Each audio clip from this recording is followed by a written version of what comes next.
open borders in the United States equals world government. Ben & Jerry's is anti-Bible. And the end-time red spirit of communism, all in the news today. We will analyze these events from a biblical perspective on this edition of End of the Age.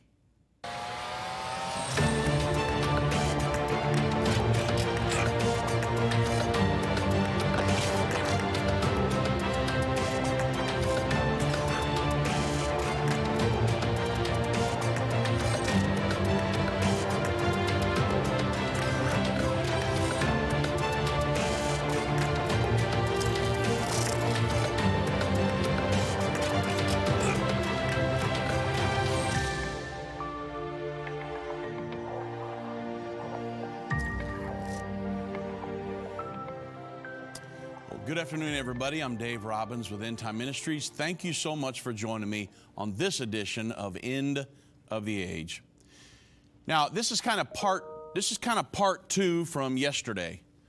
There was so much information in the news that I had to do like a two-part segment here.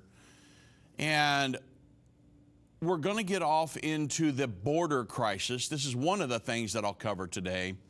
Many of you know what's going on down here on our southern border. And it is an effort to implement the edicts of the world government. Now, I'm going to tie all this in here in just a moment. But if you look at a big timeline from Zechariah, Ezekiel, Daniel, many of the Old Testament prophets, to Revelation 22, there's a giant timeline of events that we're following here. And some of them were one-time events that will just happen and done. The third temple is going to be built on the Temple Mount. That'll happen, and then we know it happened and it's done. But then some events are ongoing, i.e. the world government that's being established. That's going to happen from here to the second coming of Jesus Christ. The world religious system has been being established for years. That's going to be in play all the way to the second coming. And then the mark of the beast system. There will come a time when it's implemented, but we're watching precursors to that. Well, that's what the efforts towards this border situation, or I should say the non-effort actually, on the part of the United States government to protect our border. It's part of the ongoing fulfillment of Bible prophecy and this one world government that's being established. So let me tell you what I mean. On July 23rd of last year, the Washington Examiner stated that officials had said that 186,000 people from 130 of the 195 nations, including China, Mexico, many others, were stopped from entering the country since the beginning of the year. Now, this is a year ago, and they said people from 130 different countries, okay? So there's people pouring across our border from all over the world. And who knows who's coming in? Who knows what they're bringing in with them? Whether it be human trafficking, drugs, all kinds of stuff, terrorist weapons. And so, now, not everybody's bringing that in, but I'm just saying, you can only imagine if people aren't coming in legally, you gotta wonder. And I want to say at the outset that I am not anti-immigration. I don't care if people come to America. My ancestors come to America. But I believe that they need to come legally, like any country in the world. Come in, be vetted, and we want to know who's coming into our country, right? And what are they bringing with them? What are your intentions? And you know, they need to be vetted. If they're on the FBI's most wanted list, then we want them picked up at the border, right? But our federal government doesn't seem to want to do that. Senator John Kennedy told Fox News that 2 million illegal immigrants will enter the United States this year due to the actions of the Biden administration. We're on tap. If we keep going like we are, 2 million illegal immigrants this year in the United States, right across our southern border. You know, most of the drugs that are coming across our border are not from Mexico. Most of the drugs coming across are from China because they realize they could never fly it in here on a plane, but they can fly it into Mexico and then just walk it right across our southern border. Well, why wouldn't our government, why wouldn't a Joe Biden administration bring our military back? He's bringing them back out of Afghanistan. Why not put them on our border in the south and protect our border? Why not do that? It would be very simple. Well, there's a reason behind that. World government. He's a globalist. He believes in a world government. I mean, so Texas Governor Greg Abbott, he has said that President Joe Biden's open border policies have led to a humanitarian crisis at our southern border, as a record level of illegal immigrants, drugs, contraband are just pouring into Texas, New Mexico, Arizona, and it's coming across. And people, we've got the news teams are just videoing people just pouring across the border. And he is saying, Governor Greg Abbott, that while securing the border is the federal government's responsibility, that Texas is not going to sit idly by as this crisis just grows totally unmanageable. And so Texas is having to defend, doing the best we can to defend our own national border. And so you might be sitting there saying, well, okay, Dave, I understand that. That's what's going on in the news. And then really, until you step back and look at the entire situation, you really don't know what's going on. You just think, well, hey, they're not protecting our border because they've got, you know, this. They're trying to be humanitarian, and that's not it. So what does this all have to do with Bible prophecy? That's the question, right? We're analyzing this from a prophetic standpoint. Well, prophecies foretell the establishment of a world government in the end time. The current immigration crisis on our southern border is part of the ongoing fulfillment of this prophecy. You understand that the United Nations is the seat of that world government, and they have a plan to govern every person on the planet, and they even want to govern the migration of people around the world. So they do not want a country protecting their border, not allowing the United Nations to govern the migration of people around the world. They don't want that. They want to be able to dictate to the nations of the world and tell them what to do. So they don't want borders up. So this is what's going on our southern border. And President Trump realized this. And I'll get into that as we go along. But the Patriot American, Alex Newman, wrote an article. And his question on the title was, is the United Nations behind the migration going on around the world and at the U.S. border? Alex Newman is with the New American. So the article, I'll read some excerpts of this as we go through here, but he will absolutely prove that the United Nations is behind the efforts to globally govern migration. President Trump knew about it, pulled us out of the global compact on migration, and President Biden he's actually cooperating, and we'll talk about it here in just a moment on the other side of the break. Major internet companies are silencing and censoring Christian voices online. These companies are trying to control what you see and hear. Almost 200 videos of ours have been marked as restricted online right now. That's why we launched End of the Age Plus, a platform where the truth won't be censored, a platform where we can preach the message of the gospel. When you subscribe to End of the Age Plus today for just $12.99 a month, you can watch all of our content in a secure, easy-to-view way from your favorite device.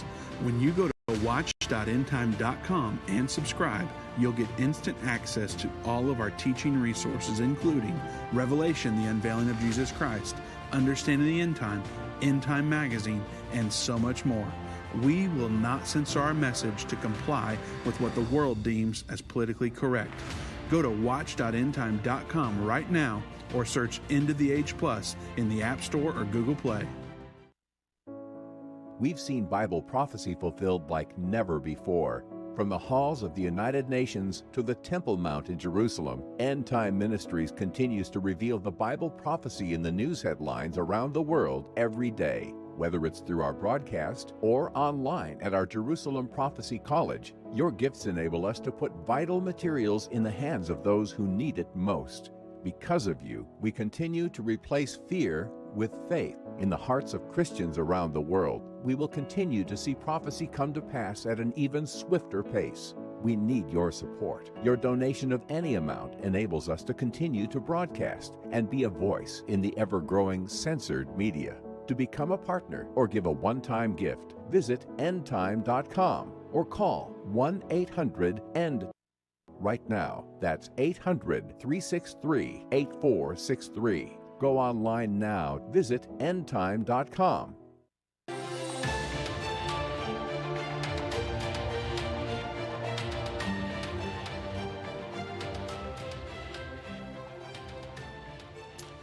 So, I'm going to prove to you that the United Nations is involved in the effort to bring people into the United States. Before I do, I've got a quick announcement. This coming weekend, July 24, from 6 to 8 p.m., I will be at the Bethel Tabernacle in 1020 FM 1960 East in Houston, Texas. And I will be teaching the future according to Bible prophecy, the big timeline we put together. And then on Sunday morning, July 25th, from 11 a.m. to 1 p.m., I'll be teaching breaking prophetic fulfillments. And if everything leads in that direction, we'll have a big Q&A session at the end of that from the crowd where you can ask a question, and then I'll do my best to answer it. It's always a good time. I look forward to seeing many of you in Houston. We've been having great crowds at our conferences. And no, you do not have to wear a mask. And we will never force anybody to wear a mask at one of our end-time conferences, because I'm not going to be wearing a mask. And so the masks don't do any good anyway. But anyway, that's another topic for another day. However, I look forward to seeing you guys down there Saturday night, Sunday morning in Houston. We're on the north side of Houston. I've already been down to Houston this year. We were on the south side. Now we're on the north side. And so look forward to seeing many of you in Houston, Texas this coming weekend. All the information is at endtime.com under the events and then the conferences tab. Now, the United Nations' role in immigration policy is growing worldwide with the establishment of a UN network of migration in dozens of countries to facilitate large migratory flows that are sparking an alarm among American border security advocates already concerned about this mass migration, possibly 2 million this year, and the escalating crisis at the U.S.-Mexico border. So I want to take some excerpts from Alex Newman's article here. He says that the UN networks, which are led by a coalition of UN agencies, exist to support the implementation of this global compact for safe, orderly, and regular migration, GCM. It was adopted by the United Nations and over 150 of its member states in December of 2018. Among the other goals, the global agreement aims to facilitate the expansion of what the United Nations describes as regular migration. So if they want to govern that, then a nation's borders is in the way, right? So they say they want to provide more legal pathways for would-be immigrants seeking to resettle in wealthier countries such as, guess where? The United States. While the United States government has not been formally involved in this UN effort of recent years to transform global migration policy, that may be changing. And multiple sources have told this to the Epoch Times. Many of you follow that. So under the new administration, the Joe Biden administration, the U.S. government has attended several of these GCM, the Global Compact on Migration regional reviews, reviewing progress on implementation of the compact in all the regions of the world. Now, President Trump pulled us out of this. He said that you're not going to do that to the American people. But Joe Biden, his administration, is sending representatives to these meetings. And I wanted you to understand really what's going on here. The article goes on to say this is great because even though the U.S. does not talk about any progress, I'm not saying this is great. This is what they're saying. Even though the U.S. doesn't talk about their progress, they said that they would engage much more, and they said that they are reconsidering all discussions and that they are willing to participate much more in these forums. This global compact on migration, the UN's effort to manage the migration of people around the earth. So the UN Refugee Agency already works closely with the U.S. government agencies and non-governmental organizations that are responsible for resettling refugees, here it is, in the United States of America. So what do? You can't fly them in here on tons of planes, right? So if you want millions of people to come in, how do you do that? You can't work a deal with American Airlines and Delta to say, hey, we're going to fly millions of illegal immigrants in on your planes. Can't do that. So what do you got to do? You've got to not protect your border and allow them to pour across. That's exactly what's happening. The international organizations are talking about this, and they add that the U.S. program is the largest in the world. Back in 2018, they were citing concerns over sovereignty and the interest of the American people, and the President Trump's administration rejected the U.S. involvement in the UN's signature immigration effort to date, the Global Compact on Migration.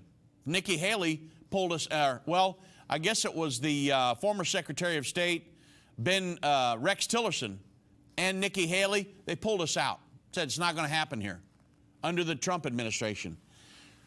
However, the Obama administration had signed us onto it, but that didn't, I think it maybe have happened earlier, but the Trump administration, once they realized what was going on, no, not going to happen with us. However, the Biden administration is warming up to the international agreement and becoming more involved in the process, even sending U.S. representatives to these regional meetings on the compact. And this growing United Nations push on global migration, combined with the ongoing charges in immigration policy, these changes between the Trump and the Biden administration. So you understand, when President Biden came in, Donald Trump was pulling us out of a lot of this. When Joe Biden came in, he almost just was signing executive orders as fast as he could. I think he just said, okay, stack up every policy that Donald Trump pulled us out of, because I'm going to push us back in. That's almost what happened.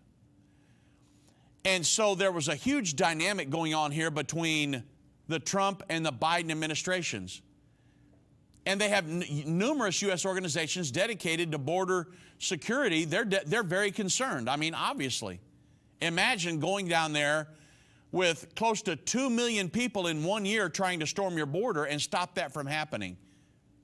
Now, if they were to come in legally, that'd be great. Come on. Come one, come all.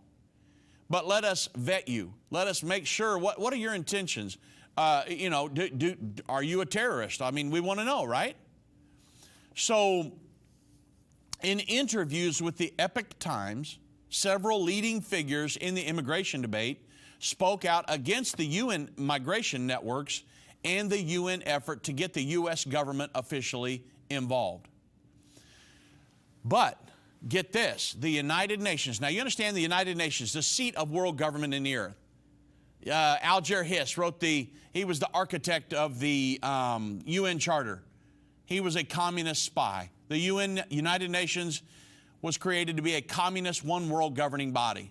Well, that one world governing body, this communistic one world governing body, is pleased with Joe Biden's actions.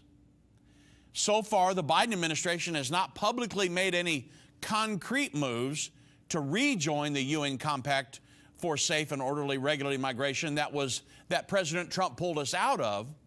However, its actions on this issue have been praised by the United Nations and its International Organization for Migration, which is leading to the charge to promote the GCM. So the International Organization for Migration, the IOM, they are applauding Joe Biden's plans to address the drivers of migration and advance safe, orderly, and regular migration in the region. So you want to know what's going on our southern border right now? It's World Government 101. Doing away with the borders, establishing a global state that answers to a world government. That's what's happening. It's not by accident that we can't get people to go down to the border, see what's going on, and to stop it. They could do it, put our military down there and stop it. It would be over. But why won't they?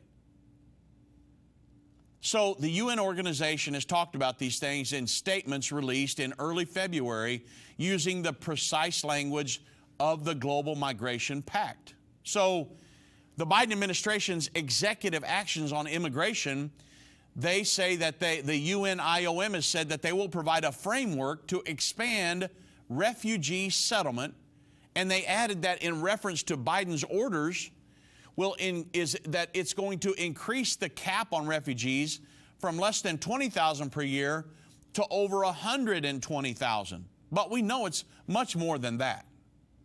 I mean, they're pouring across. And honestly, I feel sorry for the people coming across. I mean, who knows what they're being told, but they're coming across, to many of them, they're being put in detention centers. A lot of different things are happening. They're being bussed all over the country. And what a travesty. But as soon as the Biden administration took office, the United Nations suggested that the U.S. government should re-engage in the UN's international efforts on global migration because they realized they had an ally in the White House, right? President Biden's a globalist. He believes in a one world government. The one world government, since we're way off into this now, we know that the current efforts towards a world government is the world government that's prophesied 2,000 years ago in Revelation chapter 13. So the United Nations Secretary General, Antonio Guterres, he issued a statement on President Biden's first day, and he was expressing hope that the new administration would join the Global Compact on Migration. He said, this partnership is needed now more than ever as we seek to provide assistance, protection, and sustainable solutions, because this all goes back to the Sustainable Development Goals, to the displacement of records of numbers of people who have been forced to flee their homes as a result of a conflict. Well, that's not all. And also they say violence or disaster or, and this is one of the biggest ones, they're just simply migrating in the hopes of finding a better life for themselves and their families. That's Antonio Guterres of the United Nations said that. So they want to tell everybody in the nightly news, well, all these immigrants are fleeing a war-torn country or something like that. No, that's not true. Many of them are simply wanting to have the American dream. And I say there's nothing wrong with that. And because the American dream is very real. However, you cannot come across illegally and do that.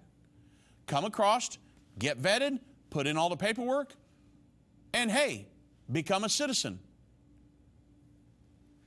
I feel sorry for a lot of the people, honestly. It's a horrible situation. But there are people that are just pushing, it's agenda driven. Everybody, you understand what's going on.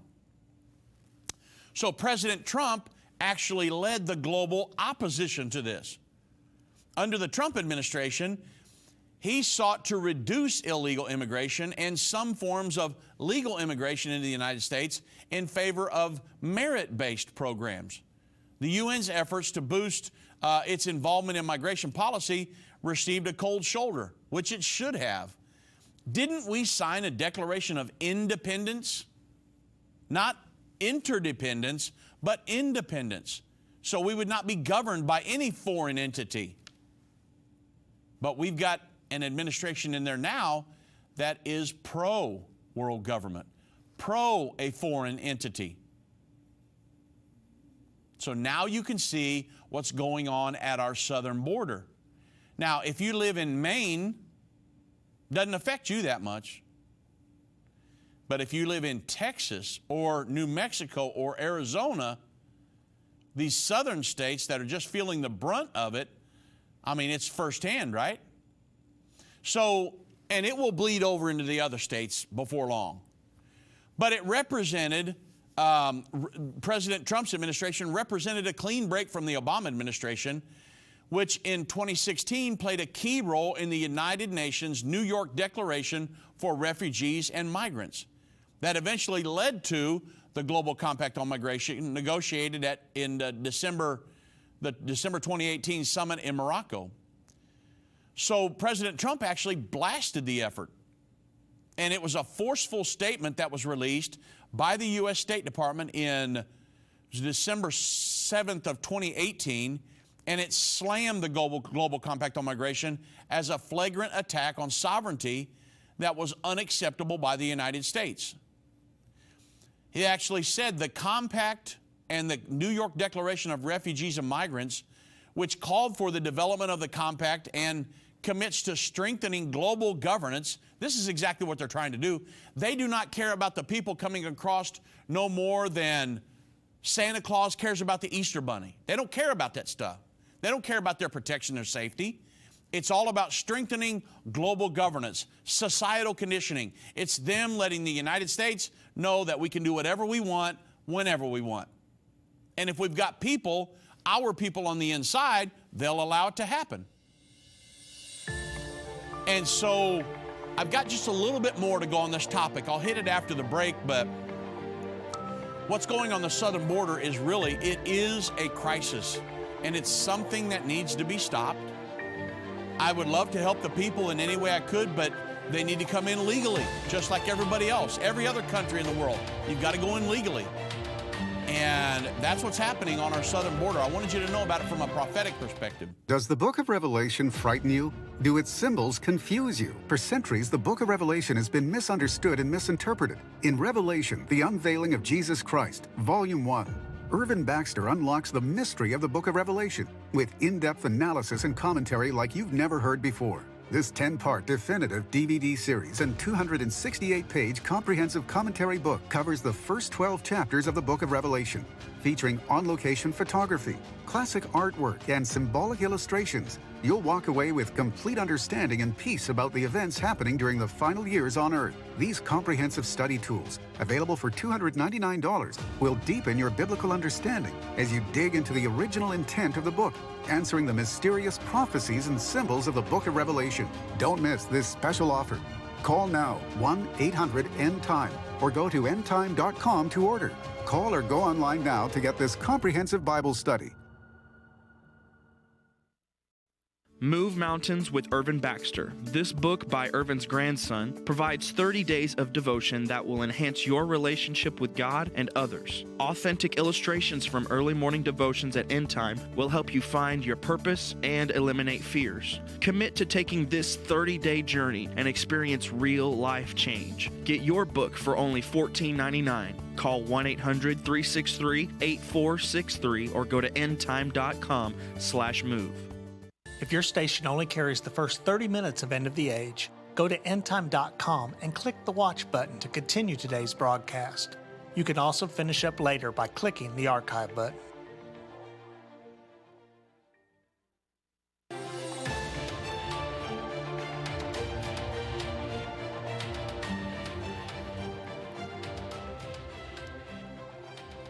So the State Department under the Trump administration actually said that, hey, we're opposed to this because the Global Compact on Migration is all about strengthening global governance for international migration.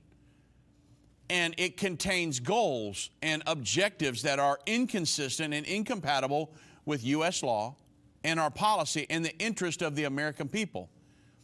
So, and they also added that the U.S. government objected. Now, again, this is the Trump administration. because Joe Biden's administration is actually acting the total opposite. But they added that the U.S. government objected to and would not be bound by the UN deal. But now the Joe Biden administration, he's sending representatives to these negotiations and these deals to see, hey, how can we make this happen? So the United States actually proclaims and reaffirms its belief that decisions about how to secure its borders, now this is the Trump administration, and whom to admit for legal residency to grant citizenship are among the most important sovereign decisions a state can make, and are not subject to negotiation or review in international instruments. This was by our State Department under Trump. And they added that the U.S. government would maintain the sovereign right to control its borders. Well, you wonder why they wanted to get rid of Trump so bad, right? Because he was not going to bow down and yield up the sovereignty of American citizens to the United Nations. That's really what's going on here. You wonder why they demonized President Trump's family. They had to get rid of him at all cost. That's because he would not play ball with the world government. He had the United States. He was pulling us out of much of that. That's what's really going on here. And beyond that, the Trump administration said that the UN efforts represented an attempt by the UN to advance global governance at the expense of the state rights of the states to manage their immigration, and it was not in accordance with our national laws, policies, and our interests. They said that straight up.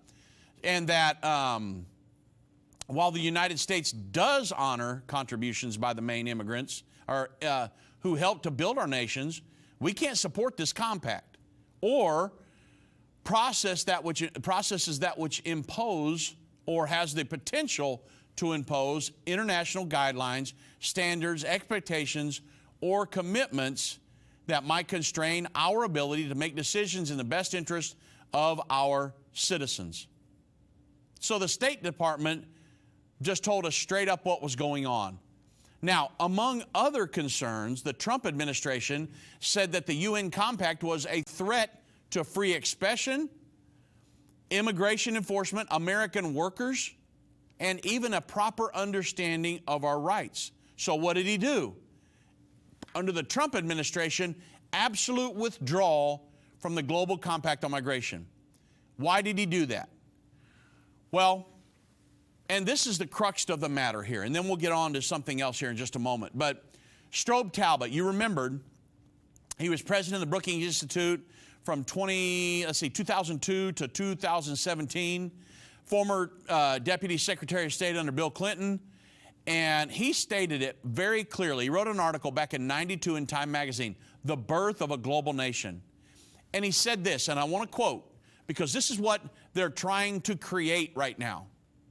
He said, in the next century, nationhood as we know it, or the nation state, i.e. the United States of America, somebody that wants to protect their borders, he said the nationhood as we know it's going to be obsolete. He said all states will recognize a single global authority. And that's the goal of every globalist along with the United Nations, the removal of national borders and the creation of a single global community which answers to a world government. You want to know what's going on our southern borders? That's what's going on. Strobe Talbott called it perfectly back in 1992. Well, for this to happen, you say, oh, that'll never happen in the United States. It's happening. They're attempting to make it happen. I'll put it like that. I mean, for this to happen, think of it.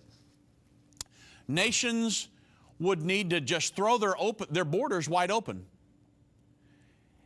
And that is exactly what the United Nations is pressing the Joe Biden administration to do.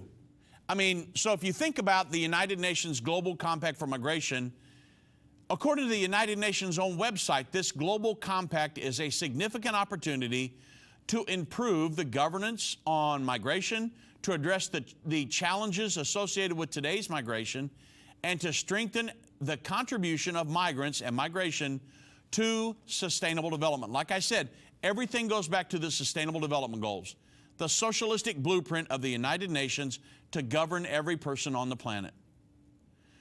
So essentially, the United Nations wants to even out the inequalities among countries through the movement of people around the world in an orderly fashion. And this is a necessary step to the implementation of global socialism.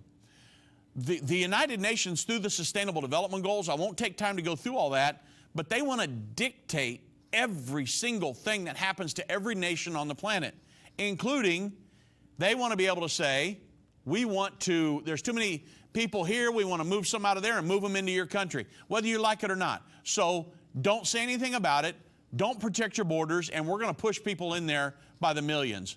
Well, guess what? Look at our southern border in the United States right now.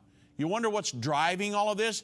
You say, well, it's accidental. It just happened, by accident. No, it did not. Somebody's driving all of this, folks. Andrew Arthur, he served as the resident fellow in the law and policy for the Center for Immigration Studies. He described the situation like this, and I'm quoting. He said, were the United States to continue in the Global Compact on Migration, and were that compact to push to achieve the Sustainable Development Goals, the United States would essentially have to implement an open borders policy to even make a dent in the inequality among nations. Well, guess what, folks? Do you think President Biden has an open border policy going on? Now, if you ask him, he would say, oh, absolutely not. But why isn't he protecting the southern border right now? I mean, imagine if you were a drug smuggler. You'd be as happy as could be, because you can bring all this junk right across the border pretty easily, right?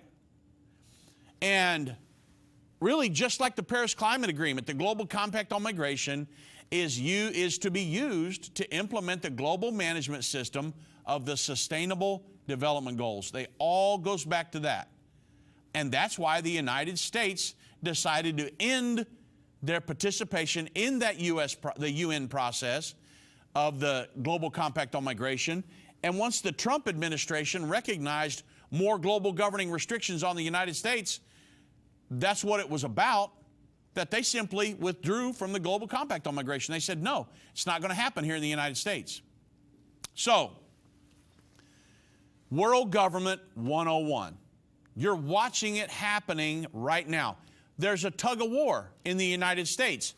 There are people in the United States that are against yielding up our sovereignty to a one world governing body.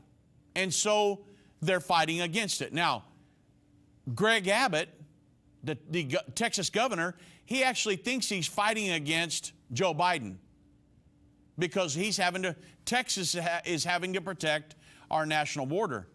But really, that's not who he's fighting against. Joe Biden is doing what he's told. And the United Nations is trying to push. They're trying to get him to move straight off back into the Global Compact on immigration. And he hasn't stated right out, yes, we will do that. But in essence, he is doing it. Because why not just go down there, build the wall, have some places where people could come through, the ports of entry, and let them come across legally and manage it? Why not do that? Ask yourself that question.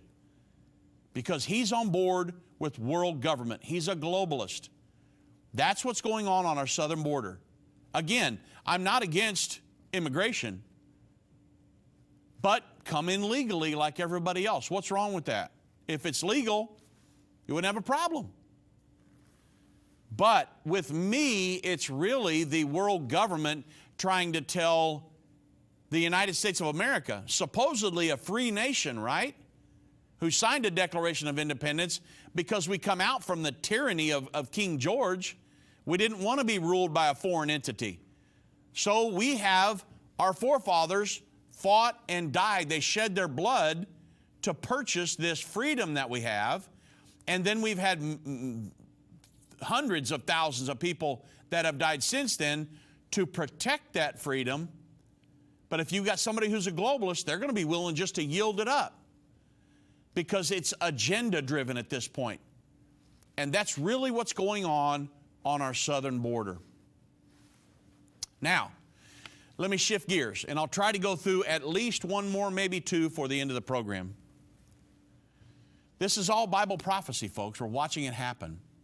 But the Times of Israel, they reported that Ben & Jerry's ice cream, that says it will end sales of their ice cream in the occupied Palestinian territory.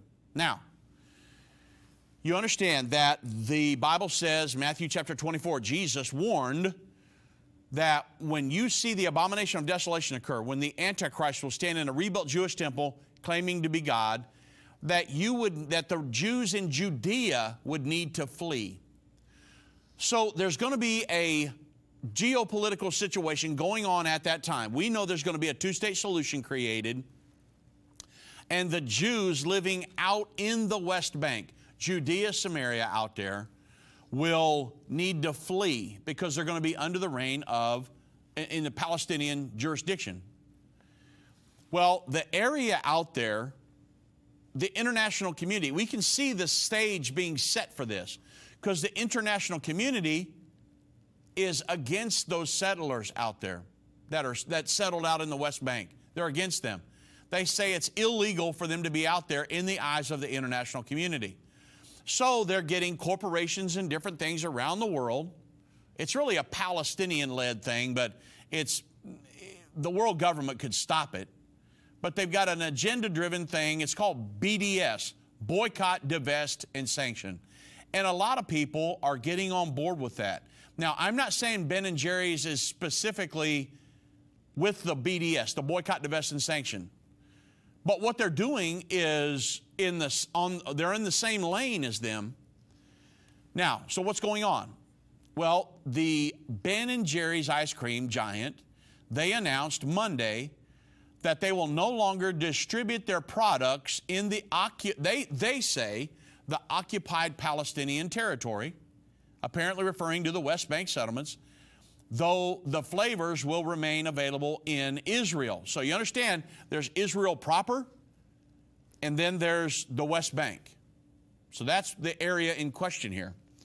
They actually said that we believe that it is inconsistent with the values of Ben & Jerry's ice cream to sell their ice cream in the occupied Palestinian territory, and that they also hear and recognize the concerns shared with us by the Ben & Jerry's fans of the ice cream and trusted partners, the company said in a statement. Well, occupied Palestinian territory, that's wrong.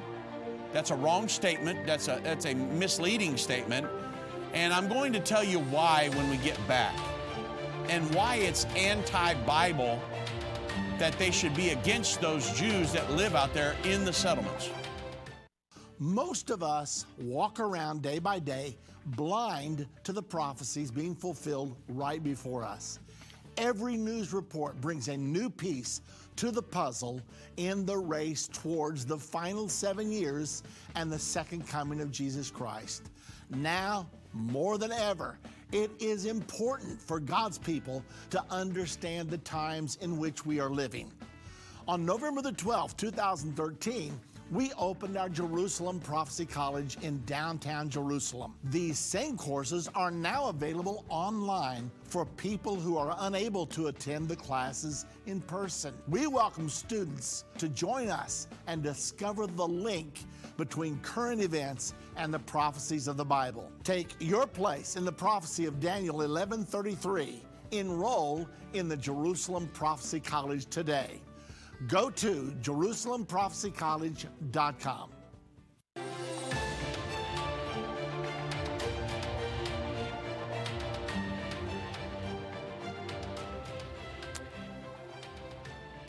Now, what Ben & Jerry's ice cream is doing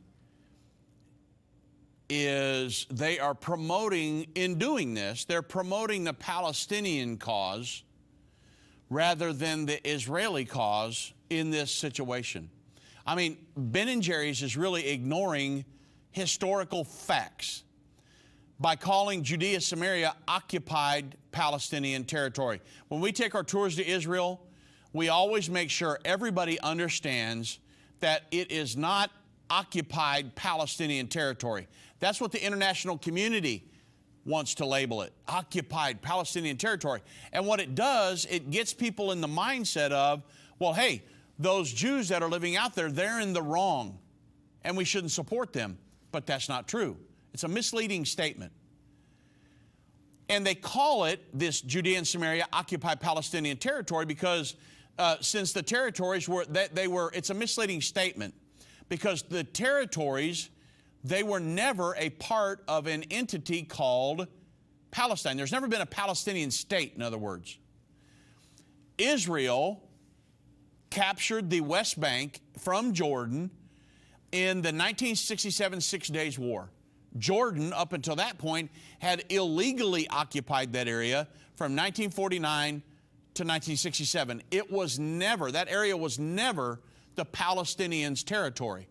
So to say that those settlers out there are occupying Palestinian territory, that's a false narrative. So today there are more than 400,000 Israeli settlers that live out there, not including the ones that live in East Jerusalem. I'm just talking about the way out there, Judea, Samaria area. And most of the international community considers the settlements illegal and an impediment to the creation of an independent Palestinian state, the two-state solution. So Israel sees the territory as disputed territory. There's a big difference in disputed and occupied. And it says that the fate of the settlements has to be resolved in peace negotiations with the Palestinians. So the term occupied Palestinian territory, that's also anti-Bible. You understand? Genesis 15:18. It says, in the same day the Lord made a covenant with Abram before his name was changed to Abraham. And it said, unto thy seed, Abraham, Isaac, Jacob, and that lineage, I will give this land, the promised land, from the great river in Egypt all the way up to the great river in the river Euphrates. So modern day Israel today is just a small sliver of the original promised land. The only time Israel had the entire promised land, they controlled that, was under the reign of King David and King Solomon. Well, now they only have a small sliver of that. But God promised them all of that land. I mean, even the area of going clear up into Syria to the Euphrates River, that's actually Israel's. Way down unto the river in Egypt is Israel's, according to God and according to the Bible. Deuteronomy chapter 1, verse 8 says, behold, I have set the land before you. When the Israelites were coming in, go in and possess the land, which the Lord sware unto your fathers, Abraham, Isaac, and Jacob, to give unto them and their seed after them. So that's actually Israel's land. It's not the Palestinians' land. But in the news, you hear about it all the time as well. The Palestinians have a right to a two-state solution. No, they do not. Not in the eyes of God, not scripturally. So you can't, this is agenda-driven, everybody, remember. So the 1967 war was known as the War of Redemption. Well, the Jewish people, the religious people in particular, they were just absolutely exhilarated about what God had done. They took the Temple Mount, the holy basin there, East Jerusalem, and they drove the Jordanians, which had illegally occupied it up to that point, all the way back across the Jordan Valley to the modern day borders. So the religious individuals, they were just excited out of their mind. Well, God had given a commandment. When I bring you into the land that I promised to your father Abraham, Isaac, and Jacob, you were to occupy that land. So the religious Jews, that's what they did. They went out and they found territory that was unoccupied out there, and they began to build cities all over Judea and Samaria. And then Israel eventually annexed East Jerusalem, including the old city and the holy sites, the temple, and different places. And it considers the whole city the undivided capital of the Jewish state, which it is. And the Palestinians claim the eastern part as the capital of a future state, which it is not. It's going to be, but in the eyes of God and the Bible, it's not theirs. And the international community sees Israeli neighborhoods there as settlements and a designation that Israel disputes this, what the international community says. So it's not occupied, it's not occupied Palestinian territory. It's disputed territory. There's a big difference. Zechariah 12:7 says, the Lord also shall save the tents of Judah first. You say, well, nobody really cares about them people. I mean, Ben & Jerry's doesn't even want to sell them ice cream anymore. People look down their nose at them. But you shouldn't do that because God doesn't. Zechariah 12:7 states, the Lord also shall save the tents of Judah first, that the glory of the house of David and the glory of the inhabitants of Jerusalem do not magnify themselves against Judah. You say, well, what in the world does that mean? Well, it's commonly known that all of Israel will turn to Jesus Christ and be saved at the Battle of Armageddon. However, this scripture tells us that a revival will come to the Jews of Judea first. Why did the passage say that God would save the tents of Judah so that the rest of Israel will not boast against Judah? Well, again, look at the situation.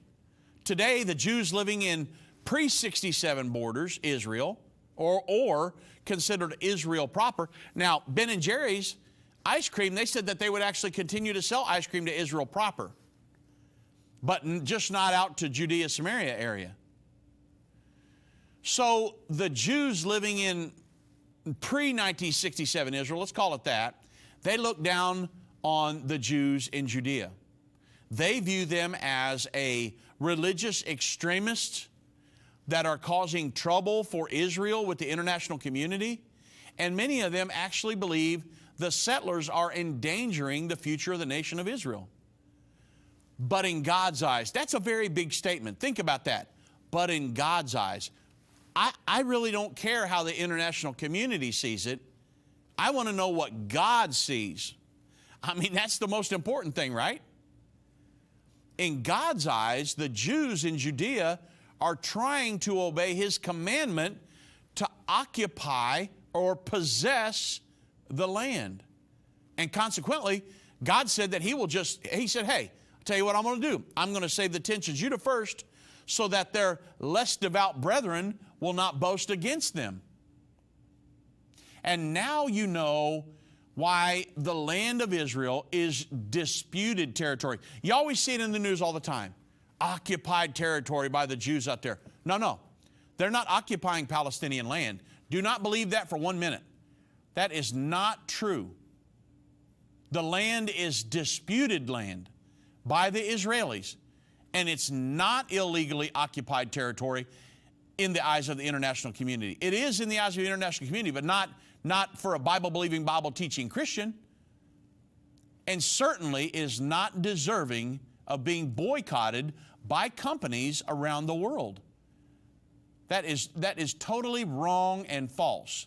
When we take tours to Israel, we take people out there to support those businesses. I have a very good friend that is a business owner. He owns a huge olive orchard, I guess you would call it, and he has an olive company. They put out olive products for your skin and a lot of stuff. And there's businesses like that that are being boycotted by people around the world because they are pushing the false narrative of the international community.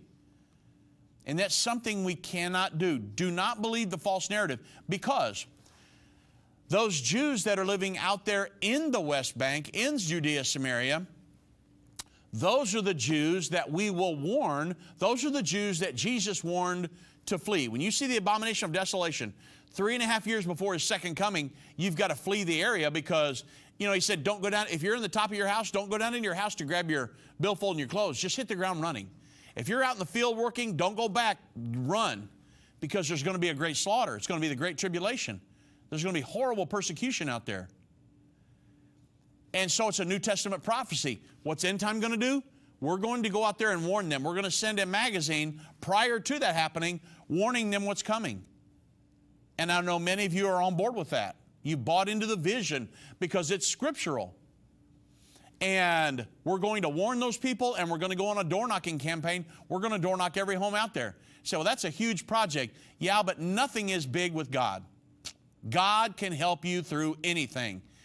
You've got to get a vision from the Lord, and you walk, you being led by the Spirit of God. You're walking in this vision. You're focused on the vision, and God will help you.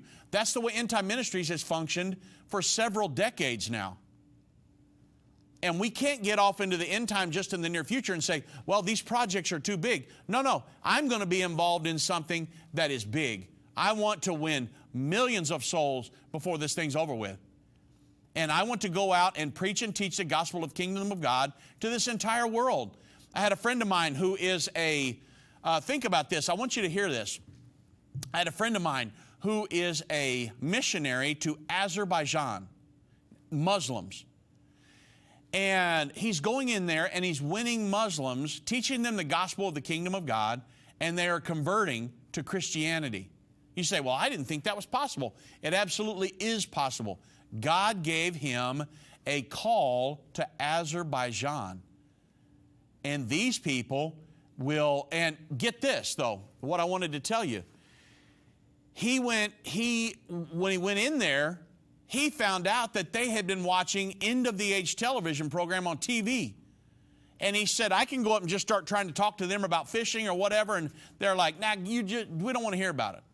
But when they found out that he knew about Baxter, Irvin Baxter, and about that he was with the end of the age program, or he knew us, they were like, really? Well, sit down, let's talk, because they're very interested in Bible prophecy. And you wonder why God gave us called us into this prophetic ministry, because there are a lot of people around the world that if you walked in there and said, hey, I'm a Christian, want to have a conversation, they'd say, nope, get out of here. But we want to talk about Bible prophecy. A lot of people around the world are interested in Bible prophecy. So we are going to reach this world for the gospel of the kingdom of God. We're working with missionaries all over the world to help spread the good news of the gospel. And God has given us a wonderful inroad, and it's called Bible prophecy. We're using current events to show how prophecies written 2,000 to 2,500 years ago are coming to pass right now. And we are winning souls literally all over this earth. So I'm just going to say thank you for your support, your prayers, your financial support over the years, keeping us on the radio and TV, because we are reaching people literally all over the world. Those people told my friend that we had been on in television there for years, and they were very familiar with our ministry. So thank you so much, and God bless each and every one of you.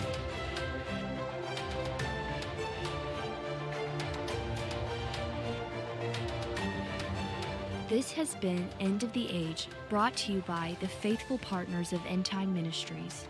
If you're not currently a partner with End Time Ministries, or if you would like more information, we invite you to call us at 1-800-END-TIME. That's 1-800-363-8463, or visit us online at endtime.com. Thank you for watching. If you liked this video, subscribe to our YouTube channel and like our Facebook page.